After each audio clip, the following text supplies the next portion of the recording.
could all use a little more kindness, too. I like that stand right there. Thanks for joining us here, 6 a.m. on your Tuesday. I'm Eric Connors. And I'm Netta Iranpour. And yeah, hopefully getting back into the groove of things, school, work, all of that after a few days off. The things are hopefully smooth for you. Let's check in on the forecast. Tank tops again, I feel like. Tank tops again. It's getting hot again this afternoon. How long is this thing going to last? Looks like end of the day today is the expiration for the heat advisory. Okay. Tomorrow's still pretty warm, so there's a chance that we see it extended, perhaps. But I will say, by the time we get to Thursday, Friday, Saturday, we start to see a much cooler stretch of weather. Today's forecast shows that some showers and thunderstorms have already started popping up across our local mountains and deserts, getting an early start to that monsoonal moisture. Out along the coast to 80 this afternoon, 94 across the valley floors. Take a look at all that activity out in Imperial County. That is a line of showers and thunderstorms that is trudging in our direction. Look at those lightning strikes that it looks like we've already seen arrive in San Diego County. That's going to continue over the next several hours as this line starts to move over our local mountains and deserts. Already starting to see some of those sprinkles. Coming up, we'll talk more about when this all comes to a halt and what to expect through the rest of the week. I'll send things over to Vanessa with a check of traffic. Hey, it looks like most of that rain will be to our east and not really impacting the major freeways, not really doing so much right now. This is the 5 in both directions, right at 28th, right side of your screen, or the drive coming away from your screen. That's as folks exit out of the National City area on the 5 freeway. Let's go ahead and switch gears. This is also the 5, but a little more north toward Genesee in both directions. Again, the sun still not really lighting up the sky here at 6:02. Still pretty dark out there. 905 west, this is what or it looks like we're tracking a crash on the 905. And this is just north of the San Ysidro area, right where it intersects with the 805. So look out for that if that pocket is involved in your morning commute. Coming up a little later, we'll take a look at your Tuesday travel times. Netta. Thank you very much, Vanessa and Evan. And now today, new changes are coming to parking meters within a half mile of Petco Park. Meters will start charging $10 an hour during large events like Padres games and concerts. CBS 8's Regina Yarita live near Petco Park with reaction to this here. Regina? Hey, good morning, Eric and Netta. That's right. And this is something that was supposed to take effect yesterday on Monday, that is. But because of the holiday, we are going to see the parking cost go up officially today. Now, this is mainly for special events. So today, the Padres game starts at 6:40. That means the parking meter's new cost will go up 2 hours before that game. To kind of go over this, though, it used to be the $2.50 an hour parking rate near Petco Park. It's now gone up to $10 an hour. The special event parking rate was approved by City Council back in June. All parking meters within a half mile of Petco Park are considered in the zone. So that means the areas that run from Harbor Drive to the south, the streets towards the west, Broadway, and the east ends along the 5, those are all in that zone. The increased parking rates will begin about 2 hours before Petco Park events with over 10,000 attendees. Those rates will be in effect 4 hours following the event's start time. For example, if an event starts at 7 p.m., the special event parking rates will be in effect from 5 p.m. through 11 p.m. Now, the city says they made the change to make more parking spots available and to ease congestion, and they're planning to use the additional revenue for road maintenance. But you can imagine how residents are feeling about this.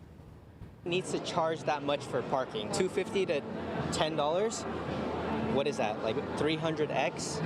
We don't need to do that. $10? That's an Uber right there. Like, I'd rather take an Uber and not have to pay $10. $2, I will. Now, with this new parking meter change, there are new transportation, or rather transportation alternatives that you can consider taking, like using the trolley. That will cost less than that new parking meter cost.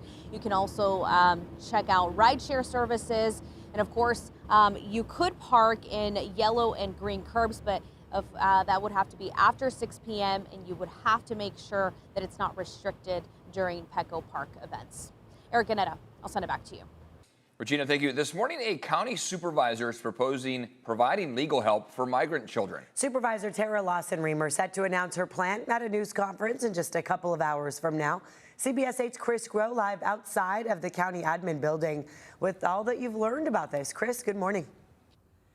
Yeah, good morning. And look, these are children who are unaccompanied. They do not have their parents with them. They do not have a adult or legal guardian with them. And for many of them, they do not speak English. They are in a new country. They are not familiar with the legal proceedings in which it takes to claim asylum or to make it through the legal immigration channels. And so previously, the federal government had a program that helped provide legal representation and legal care for these unaccompanied children. It was called the Unaccompanied Children Program.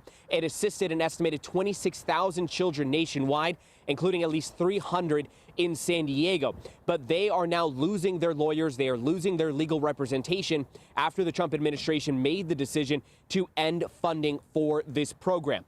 So San Diego County Supervisor Tara Lawson-Remer is announcing that they want to expand their immigrant legal defense program to include protections for unaccompanied minors. So this will be a proposal that will expand the eligibility for a program that had started back in 2022 that Tara Lawson-Remer, as well as her team and those in favor of this, believe has been successful. In fact, again, they have said that this has helped about 2,500 individuals since 2022, that about 66% of cases with substantive outcomes have resulted in a win or a stay in the country. This is helping those who are here who have legitimate cases actually get their way in front of a judge and argue successfully.